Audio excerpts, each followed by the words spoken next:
Welcome students. आज ये on demand lecture है, इसलिए बीच में सीड वाली सीरीज़ को छोड़कर मैं ये वीडियो अपलोड कर रहा हूँ। This is about the life cycle of blue green algae which is known as Cladophora. तो ग्रीन एल्गी हम जानते हैं किस में होती है, क्लोरोफाइटा,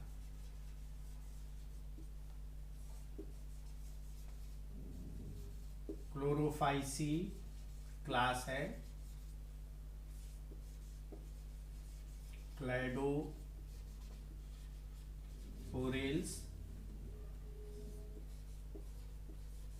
क्लैडोफोरेसी,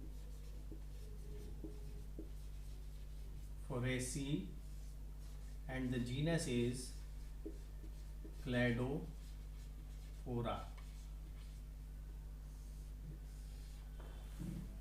तो मैंने जैसा कि आपको पहले भी लेक्चर्स में जो एल्गी के लेक्चर्स हैं उसमें आपको बताया है कि अगर आप किसी भी जीनस को, स्पीशीज को डिस्क्राइब करते हैं तो उसके लिए आपको उसका सिस्टमेटिक पोजीशन बताना ज़रूरी है। मगर सिस्टमेटिक पोजीशन बताए आप उसका लाइफ हिस्ट्री डिस्क्राइब करेंगे उससे कोई फ़ायदा नहीं है। तो अगर पुराने लेक्चर्स आपने देखे होंगे तो उसमें हमने बताया था कि बहुत सारे ऐसे कैरेक्टर्स होते हैं जो हमें उसके टैक्सोनॉमिक टैक्सॉन से ही पता लग जाता है। जो टैक्सोनॉमिक कैटेगरी है जिसे हम टैक्सॉन बोलते हैं उससे ही पता लग जाता है कि क्लैडोफोरा में कौन कौन से कैरेक्टर होंगे। जैसे पिगमेंट इसमें क्या होगा, चूंकि क्लोरोफाइटा का मेंबर है तो इसमें chlorophyll A plus chlorophyll B होगा, बताया है। इसमें रिजर्व फूड मटेरियल क्या होगा, स्टार्च होगा। इसमें फ्लैजिला की संख्या क्या होगी, बाई या क्वाड्री।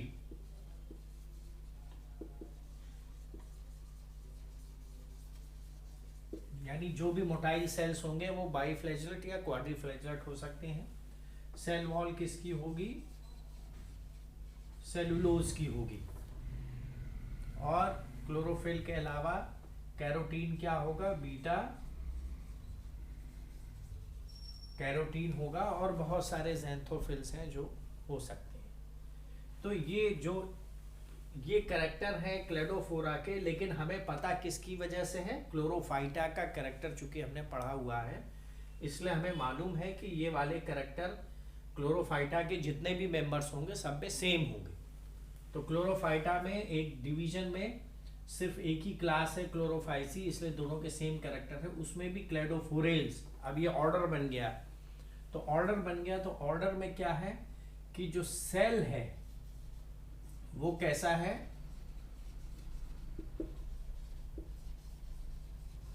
मल्टी न्यूक्लिएट है। मल्टी न्यूक्लिएट का मतलब है सिनोसिटिक भी है।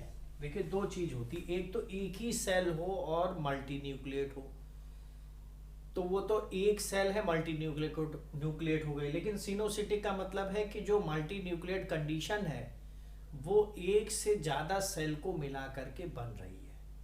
तो ये पता कर पाना बहुत मुश्किल है कि ये जो मल्टी न्यूक्लिएट कंडीशन हो रही है ये एक ही सेल के अंदर हो रही है या कई सेल बन जाने चाहिए थे, लेकिन चूंकि बिकॉज ऑफ सेप्टेशन जो नहीं हुआ, बीच में सेप्टा डॉटर सेल्स के बीच में नहीं बना, इस वजह से हो रही है। तो हम यहाँ पर सेल को एक सेल मानते हुए उसे मल्टी न्यूक्लिएट कह सकते हैं, या बहुत सारे सेल के कारण ही मल्टी न्यूक्लिएट कंडीशन आ रही है इसलिए उसे हम सिनोसिटिक भी कह सकते हैं। तो ये कैरेक्टर है इसका। इसमें सिर्फ एक ही फैमिली है क्लैडोफोरेसी, जिसमें कि 12 जेनरा है,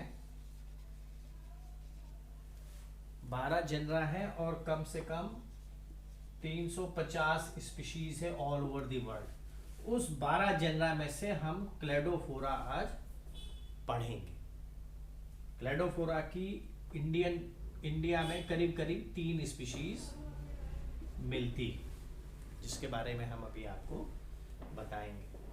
तो ये इसका सिस्टमेटिक पोजीशन हो गया। तो ये एक ग्रीन एल्गी है और ग्रीन एल्गी के सारे कैरेक्टर इसमें मौजूद हैं। तो अब हम शुरुआत किससे करते हैं? हैबिट एंड हैबिटेट, या इसे कभी कभी अकरेंस से भी स्टार्ट किया जाता है, आप दोनों में से किसी से भी कर सकते हैं। तो ये क्या है? चूंकि एल्गी है तो most of the algae aquatic होती है। अब एक्वेटिक में हमने आपको बताया था कि दो कंडीशन हो सकती है कि एक्वेटिक फ्रेश वाटर हो या एक्वेटिक मैरीन हो। एक्वेटिक फ्रेश वाटर हो या एक्वेटिक मैरीन हो। तो जो क्लेडोफोरा की स्पीशीज है, कुछ स्पीशीज फ्रेश वाटर है और कुछ स्पीशीज मरीन है। लेकिन एक्वेटिक में भी क्या है, ये सबमर्ज्ड है कि फ्लोटिंग है कि अटैच्ड है? तो मोस्टली जो स्पीशीज है वो कौन सी है? Attached form. Attached bye means of hold fast या राइजॉइड्स। होल्ड फास्ट वो स्पेशलाइज्ड सेल होती है जो कि एंकरिंग का काम करती है, और राइजॉइड्स वो स्पेशल ब्रांचेस होते हैं सेल्स की। सेल ही होता है लेकिन वो स्पेशल टाइप का होता है, सेप्टेड ब्रांच्ड, जो कि एंकरिंग का काम करता है। तो अटैच्ड भी होता है। अटैच्ड के अलावा कभी कभी फ्री फ्लोटिंग भी मिलते हैं।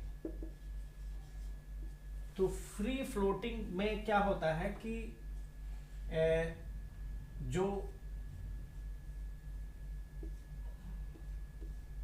जो इस प्रकार से इनके थ्रेड्स होते हैं, ब्रांचेस होती हैं, वो एक गोल रूप ले लेती हैं, राउंड स्ट्रक्चर। क्यों ले लेती हैं? क्योंकि अगर स्ट्रीम स्टैग्नेंट है तो कोई बात नहीं, लेकिन अगर वो स्लो मूविंग स्ट्रीम है तो इसमें रोलिंग एक्शन होता है, यानी इस पर जो फिलामेंट है वो इस तरीके से रोल करता है। तो रोल जब करता है तो इस प्रकार से एक गोला स्ट्रक्चर, बॉल लाइक स्ट्रक्चर बना लेता है, जिसे हम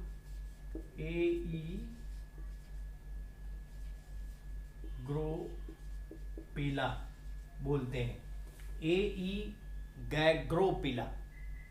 तो ऐसी स्पीशीज जो बॉल लाइक स्ट्रक्चर बनाती हैं, फ्री फ्लोटिंग होती हैं, उन्हें हम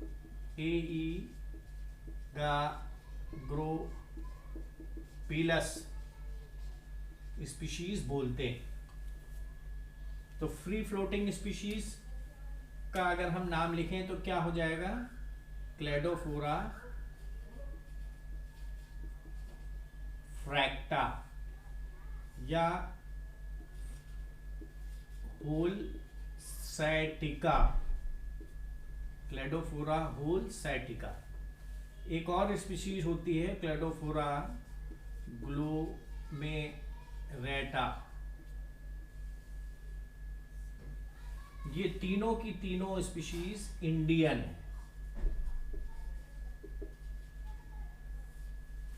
तीनों की तीनों स्पीशीज इंडियन। तो ज्यादातर अटैच्ड फॉर्म होती हैं, कुछ फ्री फ्लोटिंग होती है, और कुछ स्पीशीज एपिजोइक होती है। तो एपिजोइक स्पीशीज जो है मोलस्क शेल्स पर ग्रो करती है। फॉर एग्जाम्पल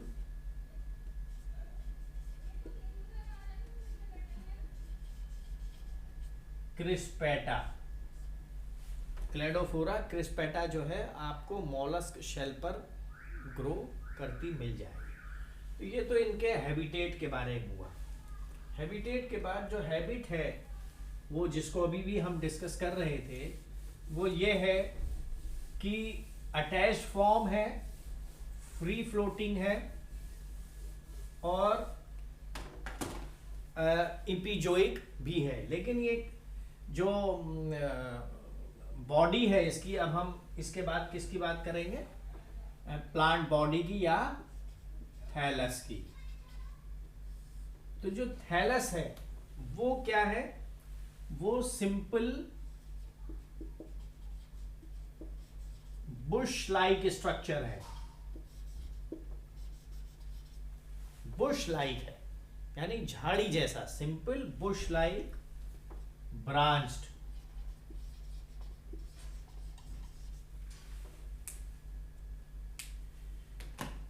ब्रांच्ड स्ट्रक्चर है जिसमें जो थ्रेड्स हैं इसके या ब्रांच हैं, जिसे हम थ्रेड्स भी बोल रहे हैं, जो ब्रांचेस हैं वो थ्रेड लाइक है, यानी धागे ऐसा है। धागा कैसे कह रहे हैं, वो सिल्कन धागा नहीं, थ्रेड लाइक या वायरी, यानी वायर। ऐसा हम क्यों बोल रहे हैं, क्योंकि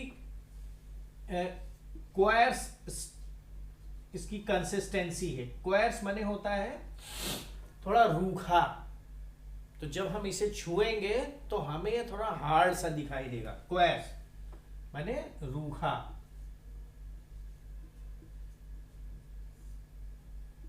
रूखा महसूस होता है। तो थ्रेड लाइक है, वायरी है, क्वायर्स इन टेक्सचर है। क्या है इसका टेक्सचर, क्वायर्स है, और ब्रांच्ड है। तो ये क्या है, अपराइट ब्रांच्ड स्ट्रक्चर बनाते हैं जो कि अटैच्ड फॉर्म में पाए जाते हैं। और अटैचमेंट किसके द्वारा है, आइदर होल्ड फास्ट और राइजॉइड्स अटैच फॉर्म। तो ये इनका मेन है। अब बॉडी में देखें तो जो ब्रांचिंग है वो ट्रू ब्रांचिंग है।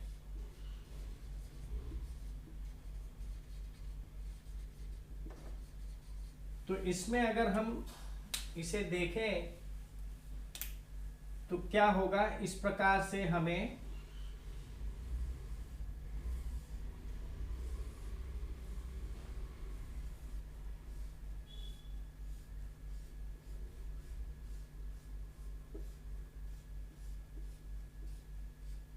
सिंपल यूनिसीरिएट फिलामेंट्स हैं जो कि ब्रांच्ड हैं, जो कि ब्रांच्ड हैं, ये देखने में लगता है। तो यूनिसीरिएट अभी आप जानते हैं, पिछले लेक्चर्स में मैंने बताया है कि यूनिसीरिएट मतलब कि जो सेल है वो एंड टू एंड लगा हुआ है, और जो थ्रेड है यानी जो फिलामेंट है उसकी मोटाई सिर्फ एक सेल की है। अगर इसके साथ एक सेल इधर आ जाए, एक सेल इधर आ जाए, और सेल आ जाए, और तब ये ऊपर अपराइट स्ट्रक्चर बनाए, तो ये यूनिसीरिएट के बजाय मल्टीसीरिएट हो जाएगा। तो यूनिसीरिएट फिलामेंट है विच इज प्रोफ्यूजली ब्रांच्ड। और एक आपने वाउचेरिया नाम सुना होगा, उसमें सिनोसिटिक थैलस होता है, उसमें सिनोसिटिक है, ये भी सिनोसिटिक है। तो उसमें और इसमें क्या फर्क है कि ये सेप्टेट है।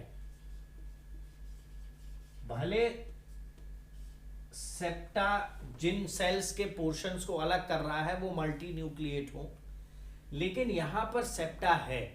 जबकि वाउचेरिया में, जो कि एक येलो ग्रीन एल्गी है जो खुद में एक सिनोसिटिक थैलस है, वहां पर सेप्टा नहीं है। तो ये एक डिफरेंस है क्लेडोफोरा और वाउचेरिया में, कि here the cells filaments are septate. अब इसमें हमने आपको बताया था कि अगर ये बेसल पोर्शन है और ये सबस्ट्रेटम का हिस्सा है, तो बेस से बहुत सारे ब्रांच्ड स्ट्रक्चर निकलते हैं बेसल सेल से, जो राइजॉइड्स हैं, जो इसको एंकरिंग का काम करते हैं। मगर जैसे ग्लोमेरेटा है उसमें क्या होता है कि ये जो बेसल राइजॉइड है कुछ देर बाद, अगर हम इसे ये सबस्ट्रेटम यहाँ से हटा दें तो मान लीजिए इसमें से कुछ देर बाद ये फिर से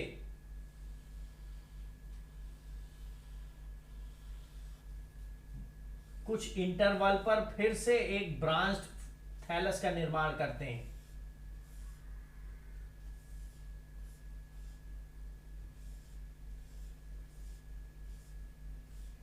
तो हमने पढ़ रखा है कि जहां पर इस तरीके से कुछ दूर जाने के बाद फिर से नई ब्रांच निकलती है, उसमें इस वाले स्ट्रक्चर को जो यहां से यहां तक जा रहा है उसे हम क्या बोलते हैं, स्टोलन।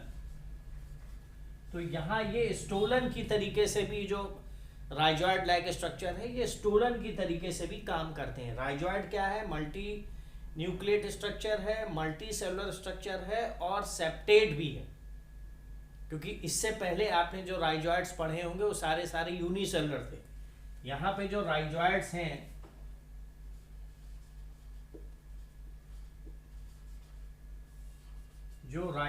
हैं वो क्या हैं, सेप्टेट हैं और मल्टी सेलुलर हैं। तो ये राइजॉइड्स कभी कभी स्टोलन की तरीके से बिहेव करते हैं। जैसे एक ये प्लांट है तो वो बीच बीच में और प्लांट करते हैं, प्लांट जो है प्रोड्यूस करते हैं, और बाद में जैसे ये इतना हिस्सा स्टोलन का है, मान लीजिए ये स्टोलन है, तो ये छोटे छोटे टुकड़ों में टूट जाता है, छोटे छोटे टुकड़ों में टूट जाता है और प्रत्येक टुकड़ा एक नए थैलस को बनाता है। तो इस प्रकार से ये रिप्रोडक्शन में भी सहायक होते हैं।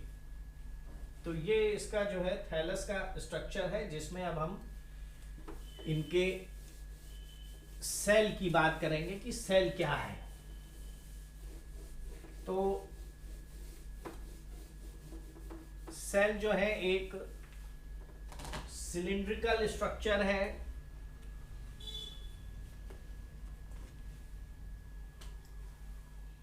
एक सेल जो है एक सिलिंड्रिकल स्ट्रक्चर है। उस सिलिंड्रिकल स्ट्रक्चर में जो फिलामेंट है उसमें एंड टू एंड यानी एक सिरे से एक सिरे की तरफ ही सेल्स लगी होती हैं। अब यहां भी है। और सेल की अगर हम डिटेल स्ट्रक्चर देखें तो सेल में 3 लेयर होती हैं। बाहर वाली लेयर पेलिकल की बनी होती है, पेलिकल कहलाती है, जो किसकी बनी होगी, चिटिनस मटेरियल की, जो 70% प्रोटीन होता है। बाहर वाली लेयर, इस लेयर के अंदर की जो लेयर है वो जो इनर मिडिल वाली लेयर है वो जो है पेक्टिक सब्सटेंस की बनी होती है। ये मिडिल है,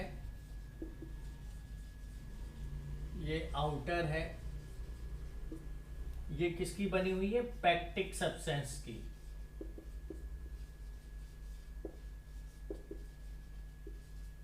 तो ये जो रूखापन इसमें आ रहा है सेल में, जो थ्रेड्स में, जो ब्रांच में, जो थैलस में रूखापन आ रहा है, वो किसकी वजह से आ रहा है, पेलिकल की वजह से, यानी चिटिनस मटेरियल का बना है, इसलिए वो रूखा है, क्योंकि वो प्रोटीन होने के कारण वो बहुत ज़्यादा पानी एब्जॉर्ब नहीं कर रहा है। मिडिल लेयर है जो कि पेक्टिक सब्सटेंस की बनी हुई है, और उसके अंदर जो तीसरी वॉल लेयर है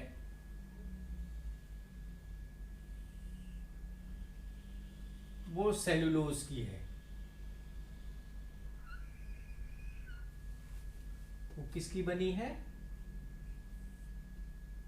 inner layer, inner most layer है, ये किसकी बनी हुई है, सेलुलोज की। तो इस प्रकार से क्लेडोफोरा की जो सेल है वो थ्री लेयर होती है, और उसके अंदर जब हम देखें तो हमें फिर से डिफरेंट सेल ऑर्गेनेल्स मिलते हैं, जिसमें जो मेन ऑर्गेनेल है वो क्या है, एक क्लोरोप्लास्ट है जो कि रेटिकुलेट है।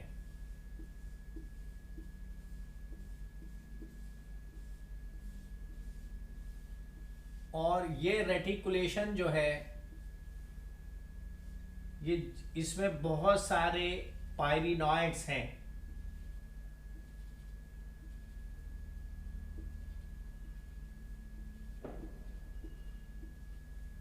बहुत सारे पायरिनॉइड्स हैं।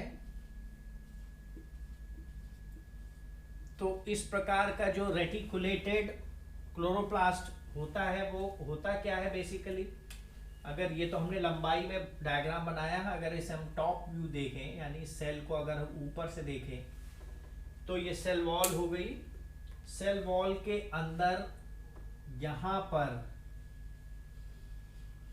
इस तरीके से घेरा मतलब एक कंप्लीट इनसर्किल करते हुए क्लोरोप्लास्ट जब होता है तो उस वाली व्यवस्था को हम क्या बोलते हैं, अरेंजमेंट को पेराइटल। तो क्लोरोप्लास्ट कैसा है, पेराइटल है।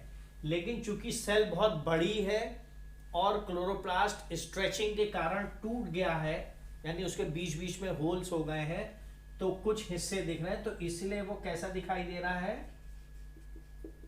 रेटिकुलेट।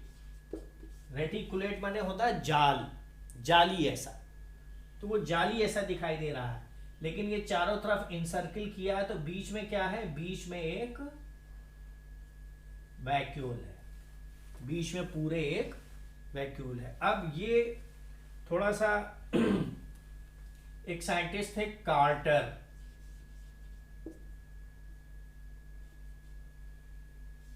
(1917) में इन्होंने ये कहा कि ये जो क्लोरोप्लास्ट है वो पेराइटल है और सिंगल है, यानी एक ही क्लोरोप्लास्ट है जो पेराइटल पोजीशन में होने के बाद रेटिकुलेट हो गया है।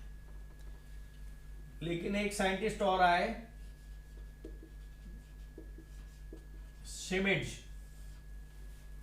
इन्होंने ये कहा कि नहीं, बहुत सारे डिस्कॉइड क्लोरोप्लास्ट हैं।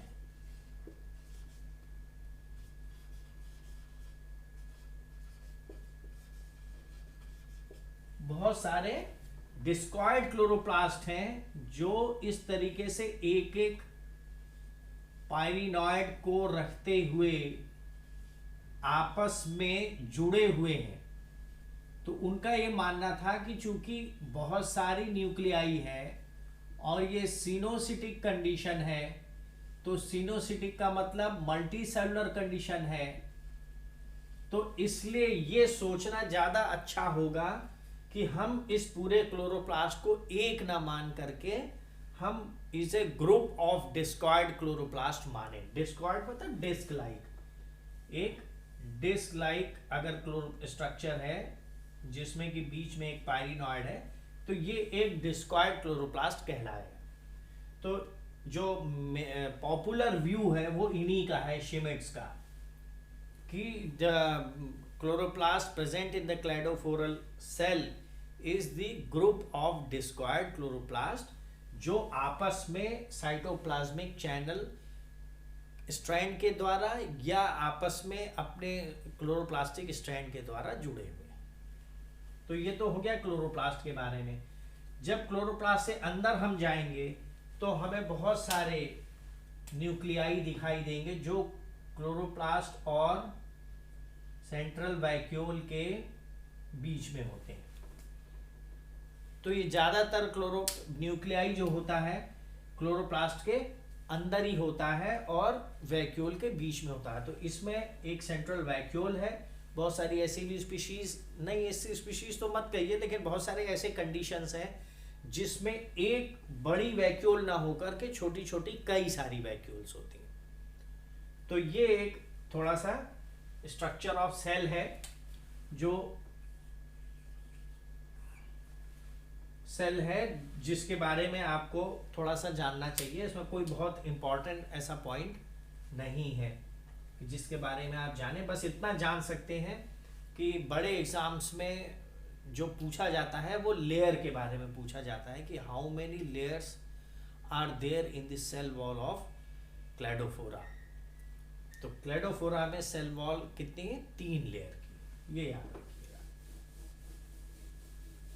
Now come to the growth. जो ग्रोथ है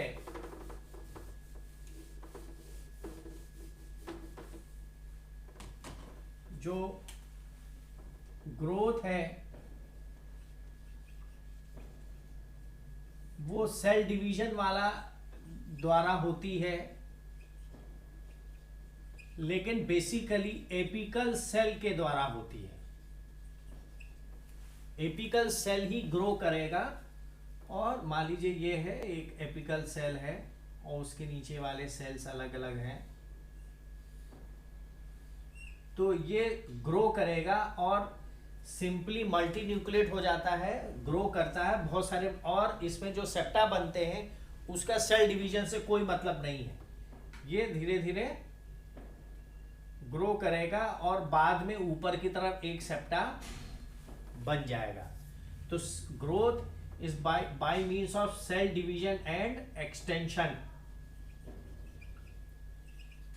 और उसमें नीचे की तरफ एक सेप्टा बनता है, लेकिन उस सेप्टा का सेल डिवीजन से कोई मतलब नहीं है, वो रैंडमली बन जाता है जब इतना ज़्यादा प्रेशर हो जाता है। बिल्कुल। यहाँ पर ग्रोथ में दूसरा पॉइंट है जो ब्रांचिंग है। ब्रांचिंग हमेशा सेप्टा के जस्ट नीचे से होती है। इसमें शुरू में सेप्टा नहीं बनेगा, इधर एक आउटग्रोथ होगी और वो इस प्रकार से एक्सटेंड होगी, इस प्रकार से एक्सटेंड होगी। अभी आप देख रहे हैं कि इसके बीच का जो एंगल है वो बहुत ज्यादा एंगल है, लेकिन क्या होता है कि मान लीजिए ये है और नए जो ब्रांच निकल रहे हैं वो इस एंगल पर निकल रहे हैं, इस एंगल पर। लेकिन जैसे जैसे ओल्डर होते जाते हैं इनकी एंगल कम होती चली जाती है, ओल्डर होते चले जाते हैं इनकी एंगल कम होती चली जाती है। तो निकलता तो ज्यादा एंगल से है, लेकिन वो एविक्शन एक टर्म है, एविक्शन, एविक्शन या इवेक्शन कह लीजिए इसे, इवेक्शन। इवेक्शन की वजह से वो धीरे धीरे अपवर्ड ग्रोथ इसकी ब्रांच की बढ़ जाती है, जिससे कि ये नजदीक आ जाता है मेन एक्सिस के। तो ये भी एक पॉइंट है जो शायद हायर स्टैंडर्ड के एग्जामिनेशन में पूछा जाए। बीएससी लेवल पे तो ऐसे नहीं पूछा जाता है, लेकिन फिर भी आपको इतना मालूम होना चाहिए कि जो ब्रांचिंग है वो ट्रू ब्रांचिंग है और वो पहले लार्जर एंगल पर होती है, बाद में एक्यूट एंगल हो जाती है और फिर कुछ समय बाद यहाँ पर एक सेप्टा बन जाता है जो उसे अलग कर देता है। अब इसके बाद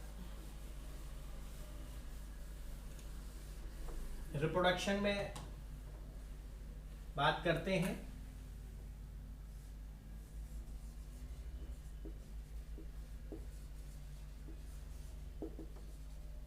रिप्रोडक्शन, रिप्रोडक्शन में मैंने आपको बताया था कि 2 प्रकार के रिप्रोडक्शन होते हैं, asexual and sexual reproduction. Asexual में भी हमने आपको बताया था कि जो सबसे पहला है वो क्या होगा,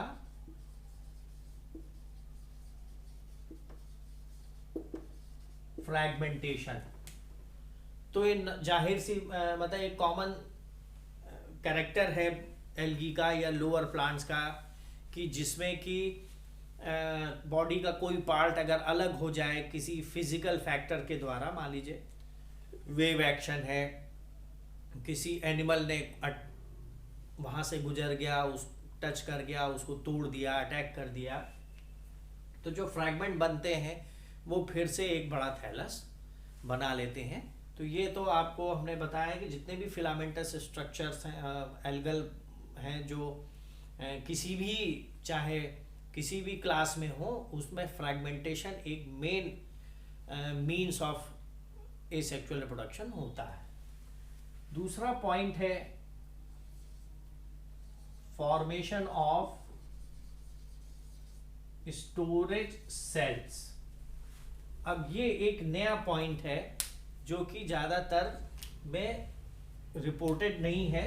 क्लेडोफोरम होता क्या है कि जो बेसल सेल है उससे जो राइजोइड्स निकल रहे हैं ब्रांच, वो सबस्ट्रेटम में नीचे चले जाते हैं। इस प्रकार से सबस्ट्रेटम माने आधार जिस पर उगा हुआ है, रॉक हो या सी शोर लाइन हो, तो ज़्यादातर ये शैलो वाटर में होते हैं, तो इन सबस्ट्रेटम के पास होते हैं। जब ये नीचे चले जाते हैं तो यहाँ पर ये छोटे छोटे सेल्स के रूप में इनकी ब्रांचिंग हो जाती है। छोटे छोटे सेल्स ये ब्रांच कर जाते हैं अपने टिप पर। इस प्रकार अपने टिप पर ये ब्रांच्ड हो जाते हैं और इनके सेल्स में रिजर्व फूड मटेरियल की मात्रा बढ़ने लगती है, यानी फूड मटेरियल स्टोर हो जाता है और इनके चारों तरफ कैल्शियम का इंक्रस्टेशन हो जाता है। तो इस प्रकार से ये एक राउंड स्ट्रक्चर बनाते हैं जिसमें बहुत सारे सेल्स होते हैं। दो cells are laden with stored food material. तो ये है स्टोरेज सेल्स।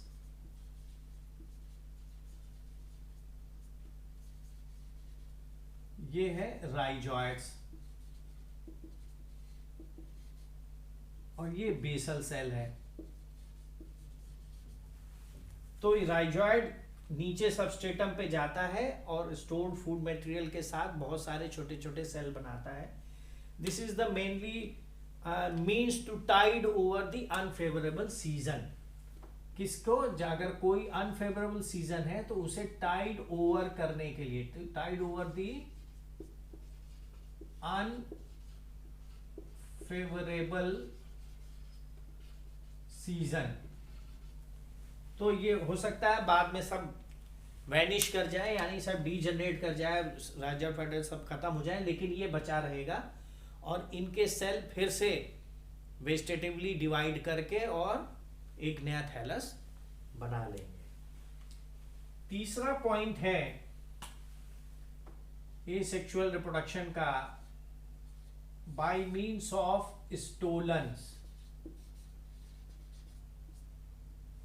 स्टोलन हमने आपको बताया ही था कि स्टोलन जो है इस प्रकार के राइजॉइड्स हैं जो एक इंटरवल पर दूसरे थैलस के अपराइट पोर्शन को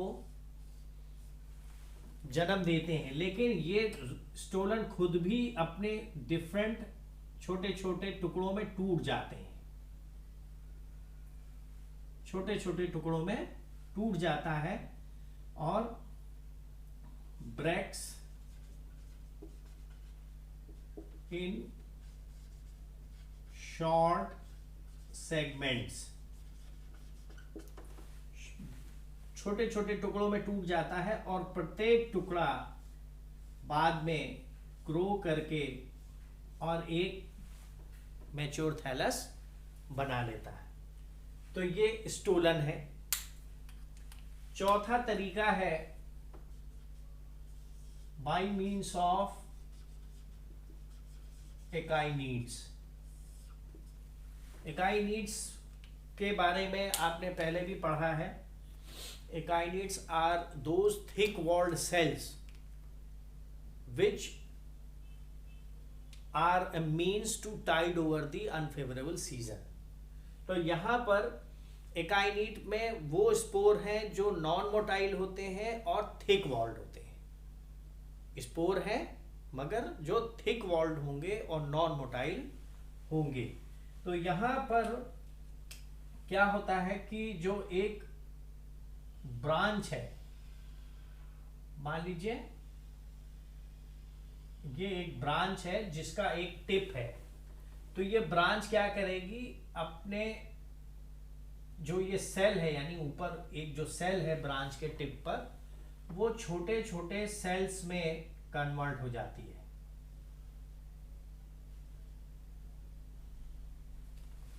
छोटे छोटे में कन्वर्ट हो जाती है और उसके बाद उसमें फिर से रिजर्व फूड मटेरियल इकट्ठा हो जाता है और ये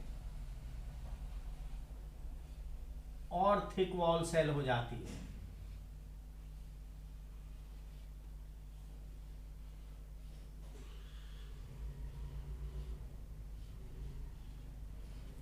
तो थिक वॉल सेल हो गई, इसके अंदर भी रिजर्व फूड मटेरियल है। लेकिन यहाँ ये देखने वाली बात है कि ये जो एकाइनीट है ये कभी यहाँ से डिस्पर्स आउट नहीं होगा, यानी जो अलग अलग सेल्स हैं जो एकाइनीट बना रही हैं, जो सारी की सारी, ये they never get detached.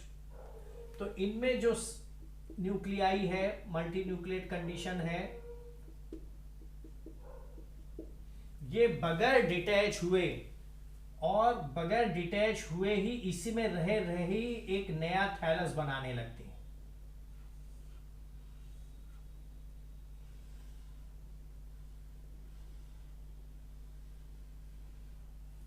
Divide करके एक नया थैलस बना देते हैं, ये डिटैच नहीं होते। तो ये बेसिकली क्या बना रहे हैं, ब्रांचिंग को बढ़ावा दे रहे हैं। तो अगर मान लीजिए पूरा थैलस खत्म हो गया अनफेवरेबल सीजन की वजह से और ये वाला पोर्शन बचा है, तो जो एकाइनीट का टिप, जो ब्रांच का एपिकल पोर्शन है जिसमें एकाइनीट बन गई है, वो बगैर एक दूसरे से डिटैच हुए फिर से नए थैलस को बना ले। फिफ्थ पॉइंट है by means of spores.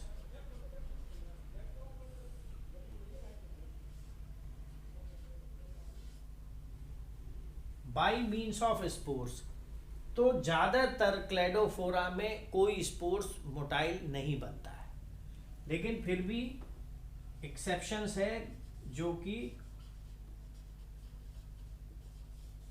Cladophora ग्लोमेरेटा, ये एक्सेप्शन है जिसमें कि स्पोर्स बनते हैं जो कि मोटाइल होते हैं और बाइफ्लैजिलेट होते हैं। बाइफ्लैजिलेट मोटाइल स्पोर्स,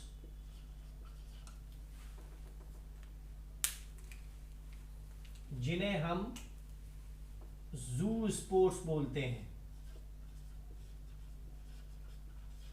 और दे ऑलवेज आर डिप्लॉयड,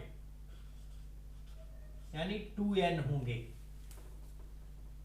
तो ग्लोमेरेटा ऐसा असल में अभी सेक्सुअल रिप्रोडक्शन नहीं बताया हमने, लेकिन फिर भी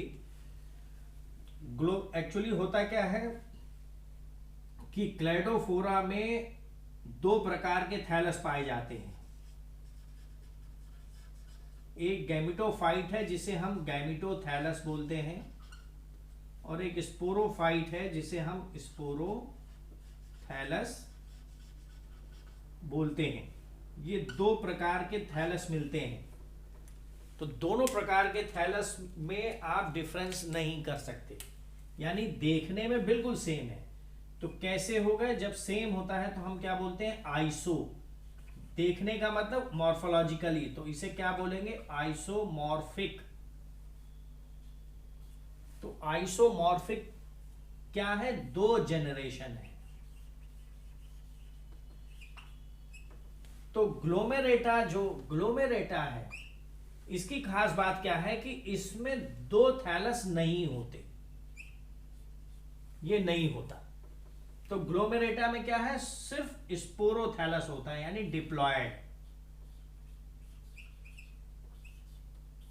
डिप्लॉयड थैलस ही होता है। तो यहां पर हम जानते हैं कि स्पोरोथैलस क्या बनाएगा, हमेशा एक स्पोर बनाएगा। तो स्पोर क्या होते हैं, मैंने पहले भी बताया कि spore is the first cell of gametophyte, तो गैमीट्स बनाता है। तो ये हमेशा क्या बनाएंगे, डिप्लॉयड। जब भी ये कोई गैमीट बनाएगा यानी ग्लोमेरेटा जब भी कोई स्पोर बनाएगा जो सेक्सुअल रिप्रोडक्शन में पार्ट लेंगे, वो हमेशा उसे मियोसिस करनी पड़ेगी, तभी हैप्लॉयड, क्योंकि गैमेट्स आर ऑलवेज हैप्लॉयड। ये ध्यान रखिएगा कि जो स्पोर है वो गैमेटोफाइट बनाता है, और गैमेटोफाइट क्या बनाते हैं, गैमेट्स बनाते हैं। तो जो गैमेट्स होगा वो हमेशा हैप्लॉयड होगा, तभी जब आपस में फ्यूज करेगा तो एक डिप्लॉयड जाइगोट बनेगा। तो ये 5 तरीके हैं एसेक्सुअल रिप्रोडक्शन के।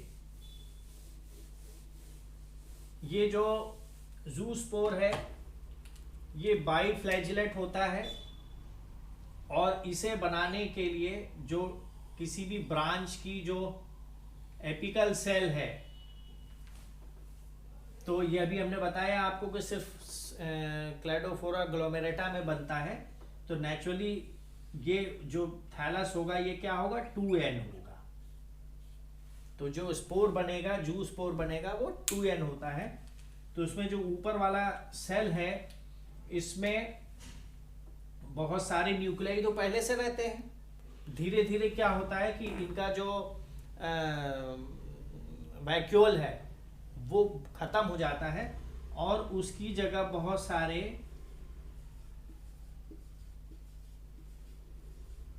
यूनिन्यूक्लिएट स्ट्रक्चर बन जाते हैं। अब यूनिन्यूक्लिएट स्ट्रक्चर 2 तरीके से बन सकते हैं, कि या तो पूरा का पूरा साइटोप्लाज्म छोटे छोटे टुकड़ों में बट जाए, या जितने भी न्यूक्लियाई हैं उनके चारों तरफ साइटोप्लाज्म इकट्ठा हो जाए और उन्हें एक यूनिट बना ले। तो इस प्रकार से इसमें बहुत छोटे छोटे यूनिन्यूक्लिएट पार्ट्स क्रिएट हो जाते हैं, जो कि मेटामॉर्फोज हो करके एक बाइफ्लैजिलेट स्ट्रक्चर बनाते हैं, जिसमें कि एक बीच में न्यूक्लियस होता है और एक तरफ स्टिग्मा होता है, यानी जिसे हम आई स्पॉट बोलते हैं। बहुत सारे ऐसे रिपोर्ट्स हैं कि जो ज़ूस्पोर है वो बीक्ड होता है, यानी उसके एपिकल एंड पर एक बीक होती है, ये कलरलेस।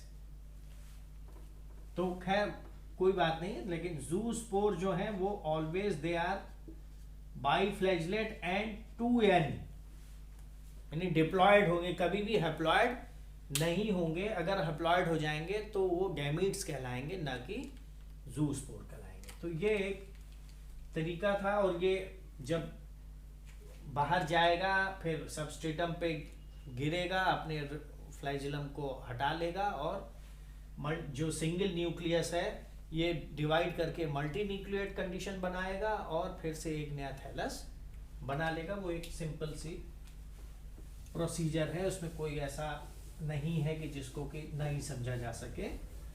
तो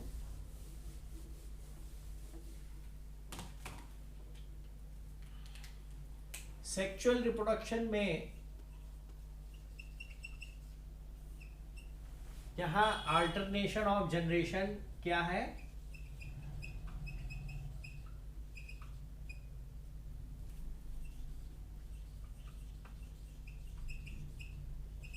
प्रेजेंट है। लेकिन अल्टरनेशन ऑफ जनरेशन किस प्रकार की है, आइसोमॉर्फिक है।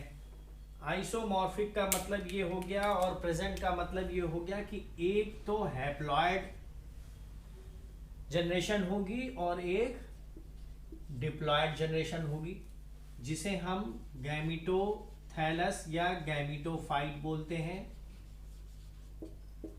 और स्पोरोथैलस या स्पोरोफाइट बोलते हैं। दोनों ही दिखने में बिल्कुल सेम है, इसलिए आइसो है। आप किसी भी तरीके से किसी थैलस को हाथ में लेके नहीं बता सकते कि ये गैमेटोफाइट है कि स्पोरोफाइट है, जब तक कि हम उसका न्यूक्लियर स्टडी ना कर लें कि उसमें क्रोमोसोम कितने। तो गैमेटोफाइट और स्पोरोफाइट है। जो गैमेटोफाइट है वो क्या बनाएगा, गैमीट्स बनाएगा, इसलिए उसका नाम गैमीट्स है। तो उसमें भी जो गैमीट्स है वो बिल्कुल सेम उसी तरीके से बनते हैं, सेम उसी तरीके से बनते हैं जैसा कि अभी जूस्पोर हमने देखा था कि उसमें भी सिंगल न्यूक्लियर यूनिट्स बन जाएंगी और एक पाइरीफॉर्म गैमीट्स बनेगा, एक गैमीट पाइरीफॉर्म बनेगा। लेकिन यहां पर जो दो फ्यूजिंग गैमीट है वो माइनस या प्लस स्ट्रेन का होता है। तो जो फ्यूजिंग गैमीट है, अच्छा गैमीट भी कैसे बने हैं, आइसोगैमीट्स है, यानी आइसोगैमी है। जो रिप्रोडक्शन है वो कैसा है, आइसोगैमस है, आइसोगैमस है। लेकिन उसमें चूंकि प्लस और माइनस स्ट्रेन हो गया, इसलिए उसमें क्या हो गई, physiological and isogamy, physiological and isogamy हो गई। तो गैमीट्स बन रहे हैं यानी दो थैलस होने चाहिए। जब दो थैलस हो जाते हैं तो उसको हम डायोसिस कहते हैं, डायोसियस कंडीशन। लेकिन डायोसियस कंडीशन तब होती है जब सेक्स को आप पहचान सके एज ए एंथ्रीडियम और एज ए ओवोगोनियम। तो चूंकि हम पहचान नहीं सकते, केवल स्ट्रेन बता सकते हैं, हाँ ये वाला जो गैमीट्स है ये अपने ही स्पोरेंजिया से या गैमेटेंजिया से पैदा होने वाले दूसरे गैमीट से फ्यूज नहीं करेगा। ये गैमेटेंजियम है। उससे जो दो निकलेंगे वो आपस में फ्यूज नहीं करेंगे, बल्कि दूसरे गैमेटेंजियम से जो निकल के आएगा दूसरे थैलस से, उससे ही फ्यूज करेंगे। तो ये डायोसियस कंडीशन ना होकर डायोसिज्म का एक एग्जांपल बनाता है कि हाँ इसमें हेटेरोथैलिज्म है, यानी एक थैलस अलग है, एक थैलस अलग है गैमेटोफाइट। तो गैमेटोफाइट क्या है, उसी तरीके से जिस प्रकार से ज़ूस्पोर बना था डिप्लॉयड में, ग्लोमेरुला में, उसी प्रकार से जो टिप ऑफ द ब्रांचेस है that converted into the gametangium which later on produces gametes. और गैमीट्स रिलीज कैसे होंगे, एपिकल पोर से। ये जो पोर है गैमेटेंजियम में, वहां से वन बाय वन रिलीज होते हैं और फ्यूज करके एक डिप्लॉयड जाइगोट बना लेते हैं। ये जाइगोट जो है बिल्कुल रेस्टिंग पीरियड यानी नो रेस्टिंग पीरियड, यानी रेस्ट नहीं करता ये, नो रेस्टिंग।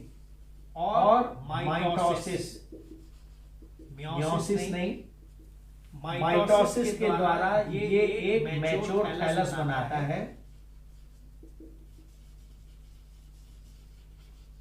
जो कि स्पोरोथैलस कहलाता है। स्पोरोथैलस, क्योंकि देखिए 2n था, यहाँ माइटोसिस हुई है, माइटोसिस ने 2n को n में नहीं बदला है, और जो भी थैलस बन रहा है वो डिप्लॉयड है। यहाँ जो भी थैलस था वो हैप्लॉयड था। तो गैमेटोथैलस वहां था और स्पोरोथैलस यहाँ बन गया। अब स्पोरोथैलस में अभी हमने देखा कि जो एसेक्सुअल रिप्रोडक्शन है वो और 4 तरीकों से होने के साथ साथ एक 5वें तरीके यानी स्पोर फॉर्मेशन की वजह से भी होता है, जिसे हम ज़ूस्पोर कहते हैं, जो बाइफ्लैजेलेट है। लेकिन फिर भी सेक्सुअल रिप्रोडक्शन में स्पोरोथैलस का क्या काम है, तो हमने आपको बताया कि ये जो नाम है स्पोरोफाइट और गैमेटोफाइट, तो गैमेटोफाइट क्या प्रोड्यूस कर रहे हैं, गैमीट्स। स्पोरोफाइट क्या प्रोड्यूस कर रहे हैं, स्पोर। तो यहाँ जो स्पोर प्रोड्यूस होता है वो एक मियोस्पोर होता है। यहाँ भी साइड की कोई ब्रांच कि एपिकल सेल एक स्पोरेंजियम में कन्वर्ट होगी,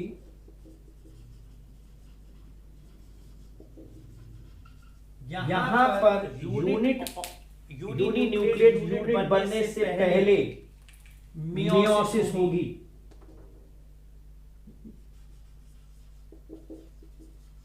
मियोसिस तो मियोसिस जब होगी तो चूंकि थैलस तो डिप्लॉयड है, लेकिन यहाँ पर जो सिंगल सेल वो सिंगल न्यूक्लियस के जो साइटोप्लाज्मिक पोर्शन बन रहे हैं, जो यूनिट्स बन रही हैं, वो क्या हो गई, वो जो है हैप्लॉयड हो गई। तो हैप्लॉयड होने के कारण हम इसे क्या बोलेंगे, म्यूजूस्पोर।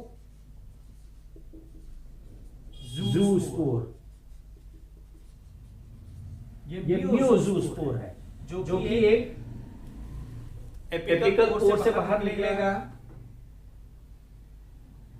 ये इस प्रकार पाइरीफॉर्म होगा, लेकिन इसमें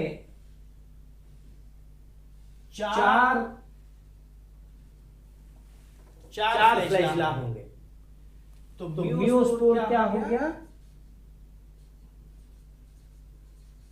क्वाड्रीफ्लैजिलेट।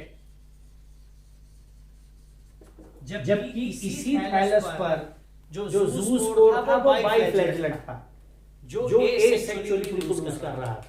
तो जो सेक्सुअल सेल बन रहा है वो क्या बन रहा है, म्यूजूस्पोर। तो म्यूजूस्पोर क्या है, हैप्लॉयड है। ये क्या है, हैप्लॉयड है। और ये जब बाहर निकलेंगे और जब फिर से किसी सबस्ट्रेटम पर इस प्रकार से अपना जो है फ्लैजिला वगैरह खो के और जब ग्रो करेंगे तो ये कौन सा बनाएंगे, ये गैमेटोथैलस बनाएंगे। तो म्यूजूस्पोर जब जर्मिनेट करते हैं तो वो क्या बनाते हैं, गैमेटोफाइट। और जब जाइगोट ग्रो करता है तो क्या बनाते हैं, स्पोरोथैलस। तो इसका मतलब क्लेडोफोरा एक ऐसा एल्गा है जो कि अल्टरनेशन ऑफ जनरेशन को शो कर रहा है। हमने बताया था कि एल्गी में अल्टरनेशन ऑफ जनरेशन अगर प्रेजेंट है तो दोनों जनरेशन एक दूसरे पर निर्भर नहीं करेगी। तो यहाँ दोनों जनरेशन है जो दिखने में एक जैसी भी हो सकती है, एक जैसी नहीं भी हो सकती। इसीलिए heteromorphic type of alternation of generation या isomorphic type of alternation of generation पाई जाती है। तो यहाँ कौन सी पाई जा रही है, isomorphic type of alternation of generation यहाँ प्रेजेंट है। तो बताया था कि isomorphic type of alternation of generation present है, जिसमें से जो गैमेटोफाइट है उस पर तो गैमीट्स बन रहा है, और जो स्पोरोफाइट है उस पर मियोजूस्पोर बन रहा है। जूस्पोर इसलिए बोलते हैं कि मोटाइल है, लेकिन मियो इसलिए लगा हुआ है कि it is formed due to the meiotic division. तो हैप्लॉयड है, डिप्लॉयड न्यूक्लियस चार हैप्लॉयड न्यूक्लियाई में कन्वर्ट हो जाता है, और प्रत्येक न्यूक्लियाई एक जूस्पोर बनाता है, जिसमें दो के बजाय चार फ्लैजिला होते हैं। तो ये जो है क्लेडोफोरा का एक शॉर्ट डिस्क्रिप्शन था। इसमें आप चाहें तो एक तरफ गैमेटोफाइट बना के उससे दो गैमेट निकाल दीजिए, फिर जाइगोट बना दीजिए, जाइगोट से फिर एक थैलस बनेगा, थैलस म्यूजूस्पोर बनाएगा, म्यूजूस्पोर बना करके फिर से गैमेटोफाइट बना लेंगे। तो ये एक डायग्राम कोई भी बना सकता है, इसलिए मैं उसको यहाँ भी बना रहा हूँ। तो ये लाइफ साइकिल का simple diagram. This is all about Cladophora. Thank you.